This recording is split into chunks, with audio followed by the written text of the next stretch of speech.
Мафия, аман қалу ойыны, Mafia, The Game of Survival, экшн триллерінің түсіндірмесі кино Мәскеуде 2072 жылы басталады. Бұл жерде мафия деп аталатын танымал ойын өте үлкен табысқа жеткен телешоуға айналған. Ойынға 9 бейбіт тұрғын және 2 мафия мүшесі қатысады. Қатысушылар өздері мафия деп күдіктенгендерге дауыс беруі керек. Әр раундтан кейін мафия кез келген бейбіт тұрғынды жоя алады. Жеңімпаз команда $1 миллиард алады, оны аман қалған қатысушылар бөліседі. Ал ойыннан шығарылғандар симуляцияда өздерінің ең қорқынышты үрейлеріне тап болып, ауыр өліммен бетпе-бет келеді. Ойын жүргізушісі ойынның 57-ші маусымы басталғанын хабарлайды және қатысушыларды таныстырады. Бірінші қатысушы өзінің жалықтыратын өмірінен шаршаған 85 жастағы миллиардер Делюка. Оны қасқырдай айналып, байлығын иемденуді күтіп жүрген сараң немерелері қатысуға мәжбүрлеген. Делюка ойында өлсе, оларға бір тиын да тимейді. Сондықтан отбасы оның тірі қалуын қалайды. Келесі ойыншы 3 айдан кейін өлемін деген қатерлі ісік диагнозы қойылған, ештеңеден қорықпаймын дейтін 38 жастағы Эли. Ол отбасына ақша ұтып беру үшін ойнайды. Әйелі оны соңғы күндерін олармен өткізуді өтінгеніне қарамастан қатысады. Үшінші және төртінші қатысушылар түрмеден тікелей келген 2 тұтқын, олар бостандықтарын қайтарып алу үшін ойнайды. Олардың жасы кішісі өзін кінәсіз деп санайтын 18 жасар Айван. Ал екінші тұтқын Бучер оның кінәсіз емес екенін айтады. Ол өзіне жамандық жасағандардан кек алуға бел буған қатал жігіт сияқты көрінеді. Осыдан кейін қатысушылар кезек-кезек сөйлеп, өздерінің мафия емес, бейбіт тұрғын екенін айтып ант береді. Жүргізуші оларға алғашқы дауыстарын беруге 10 минут уақыт береді. Кері санақ басталғанда қатысушылардың отбасылары мен достары теледидар алдында қобалжып отырады.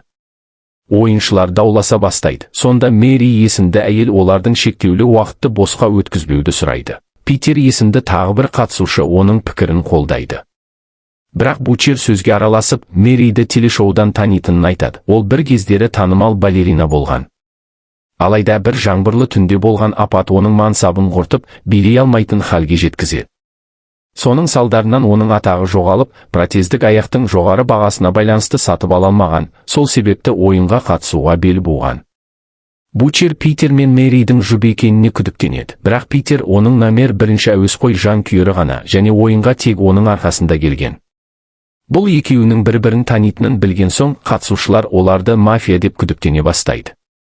Питер олай емес деп сендіруге тырысады, бірақ ойыншылар оған сенбей, Мэриге дауыс бере бастайды.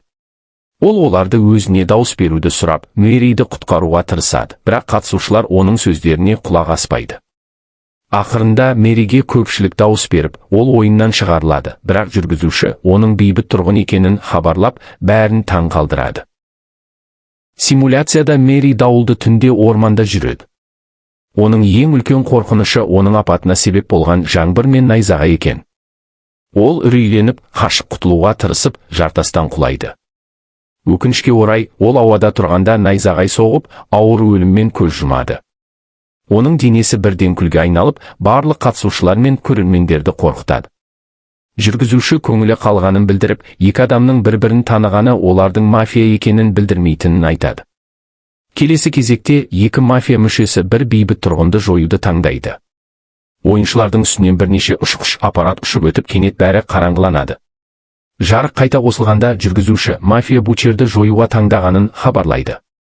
Бұл Мэридің өлімі үшін оны кінәлаған Питерді қуантады. Бучер ашуланып, бәріне қарғыс айта бастайды. Оны да қара шар жұтып қояды. Оның басынан өткергендері жайлы көрсетілген кадрда ол ештеңеден қорықпайтынын айтады. Ол тек ақмақтардың ортасында ақмақ болып өлгісі келмейтінін айтады. Сондықтан Инстаграмда комментарий жазатын адамдардың ортасында Инстаграмда тікелей эфирде өлгісі келеді. Қазіргі уақытта Бучер өзін айқайлаған, шулаған көрермендер қарап тұрған төбелес алаңында табады. Оған 2 адам шабуыл жасайды. Бучер өзін қалай қорғау керектігін біледі және қарсыластарын табандылықпен жояды. Алайда олар қайта тіріліп, шабуылын жалғастырады. Бірнеше ауыр раундтан кейін Бучер оларды бір жола жеңеді. Оның түрмедегі достары бұл жеңісін тойлайды. Ол аман қалатын сияқты, бірақ ол артқа шегінгенде кенеттен темір арқалыққа сүрініп, ол оның басын тесіп өтеді. Осылайша ол ақымақ өлімге ұшырайды. Екінші раундта ойыншыларға қайтадан дауыс беруге бұйрық беріледі, бірақ бұл жолы олардың шешім қабылдауға 8 минут қана уақыты бар. Дауыс беруге берілген уақыт әр раундта қысқара береді. Константин есімді ер адам мафияның кім екенін білетінін айтады. Жүргізуші Константиннің өткен өмірі туралы айтады. Оның болашақты көруге мүмкіндік беретін сирек кездесетін ми мутациясы бар екен. Осы қабілетінің арқасында ол ірі корпорацияларға кеңесші болып жұмыс істеген, тіпті соғыс кезінде үкіметке көмектескен. Адамдар оның қабілетіне байланысты оны қара хабаршы деп атаған, ал оның ең үлкен қорқынышы кәріліктен өлу. Константин Питердің мафия екенін және Мэридің өлімінің кегін алу үшін Бучерді өлтіруге таңдағанын айтады. Сонда Питер егер ол шындықты білсе, Мэридің өлуіне неге жол бергенін сұрайды. Константин оның жүлде қорын басқа бейбіт тұрғындармен бөліскісі келмегенін айтады. Константин Питерге дауыс береді, көп замай басқа қатысушылар да оны қолдайды. Питер Мэридің өлімінен кейін өмір сүргісі келмейтіндіктен енді алаңдамайды. Ақырында ол ойыннан шығарылады, бірақ жүргізуші Питердің де бейбіт тұрғын екенін хабарлап, бәрін таң қалдырады. Ал Питер өзін кең мұхиттың ортасынан табады. Бұл оның ең қатты қорқатын нәрсесі судан қорқуы. Ол ескек есіп жағаға жетуге тырысады, бірақ тереңдіктен алып тесік ашылып, оны қоршай көптеген акулалар шығады. Қашып құтыла алмайтынын түсінген ол олармен күресуді шешеді және сынған ескекпен бір акуланы жарақаттайды. Алайда қан тез арада басқа акулаларды тартып, олар Питерді жеуге ұмтылады. Питер жүзіп кету үшін суға секіреді, бірақ ол көрген жер кенет жоғалып кетеді. Бірнеше сәттен кейін ол судан Мэриді көріп, оған қарай ұмтылады, бірақ кенеттен үлкен акула пайда болып, оны өлтіреді. Ойынға қайта оралып, жүргізуші оларға тағы бір дауыс беруге рұқсат береді, өйткені олар мафияны әшкерелемей, 3 бейбіт тұрғынды жоғалтты. Шешім қабылдауға оларға 6 минут беріледі. Біз Вальтер есімді 45 жастағы жоғары шенді әскери офицермен танысамыз. Ол майданда барлық сарбаздарын жоғалтқаннан кейін соғыстан кейінгі стресстік бұзылыстан бітісіп, зардап шегеді және өмір сүруге лайықты ма, жоқ па, соны білу үшін осында келген. Ол заңға бағынбайтын адамдарды жек көргендіктен айванды сөге бастайды, бірақ бала оның шын мәнінде кінәсіз екенін түсіндіреді. Мұны көрген Лора есімді әйел араласып, Вальтерді бұзақы деп атайды, бірақ қарт адам айванды мазалауды жалғастырады. Айван мектепті бітіргеннен кейін бір түнде достарымен тойлап, көлік апатына түскен. Оның бағына орай, айванды бір құпия әйел құтқарады, бірақ оның достары қаза табады. Қаза тапқан балалардың ата-анасы оны өлімдеріне кінәлап сотқа береді. Куәгерлер шын мәнінде олай болмаса да көлікті айван жүргізгенін айтады. Баланың ең үлкен қорқынышы түрмеде өлу. Ол бәрін оларға дауыс беруге көндіруге тырысады, бірақ бұл мінез құлы оны күдікті етіп көрсетеді және ол ең көп дауыс жинайды. Алайда жүргізуші Вальтердің де бейбіт тұрғын екенін хабарлайды және көп ұзамай оны қара шар жұтады. Ол өзін ең қорқынышты түсінде табады, онда ол майдан даласында сарбаздарын жоғалтады. Ол өз адамдарын құтқаруға барын салады, бірақ олар бірінен соң бірі қаза тауып, ол жалғыз тірі қалады. Ақырында Вальтер өзінің өлімін қабылдап, өзінің жауларына жақындайды, олар оны да аяусыз өлтіреді. Осымен екінші раунд аяқталады, енді мафия кезегінде біреуді жою керек. Бәрі қайтадан қараңғыланады, ал жар қайта қосылғанда мафияның Лораны өлтіруді таңдағаны белгілі болады. Жүргізуші оның өткен өмірін баяндайды. Ол бір кездері сүйікті отбасымен бақытты өмір сүрген, бірақ алкоголик болып, салғырттығынан ұлы қаза тапқан кезде өмірі құлаған. Күйеуі оны тастап кетеді, және ол 8 жыл бойы үйінен шықпайды. Алайда бір түнде ол сыртқа шығып, жазатайым оқиғаны көреді. Онда ол жас жігітті ешкім емес, айванды құтқарады. Өкінішке орай, ол қаза тапқан балалардың ата-анасынан көп ақша алып, сотта айванның көлікті басқарғаны туралы жалған куәлік беруге келіскен. Қазіргі уақытта Лора айванның өмірін құртқаны үшін кешірім сұрайды, бірақ жас жігіт оны кешіреді. Ол оның бүкіл әлем алдында шындықты айтып, өзінің кінәсіздігін дәлелдегеніне риза болады. Жүргізуші ешкімнің алаңдамайтынын айтады. Бірнеше сәттен кейін жүргізуші Лораның да бейбіт тұрғын екенін хабарлайды, және ол көп ұзамай шардың ішіне кіреді. Оның ең үлкен қорқынышы биіктік екені белгілі болады, және ол өзін ұшақта табады.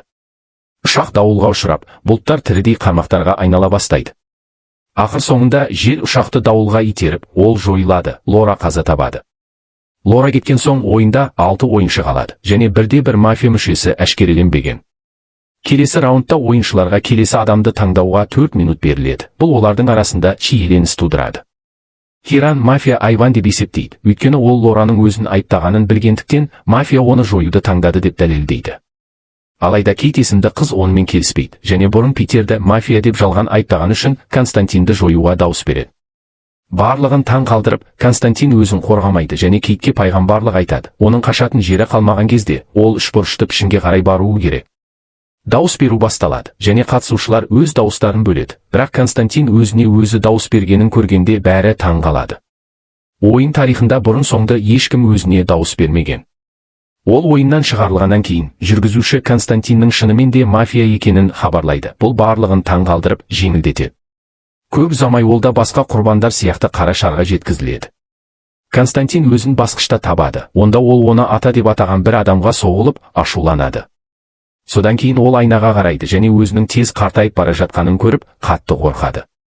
Ол әрбір өткен сәт сайын әлсірей береді, ақыры жерге құлайды. Алайда өлер алдында Константин кенеттен күліп, ойынның барысын сәтті өзгерткенін айқайлайды.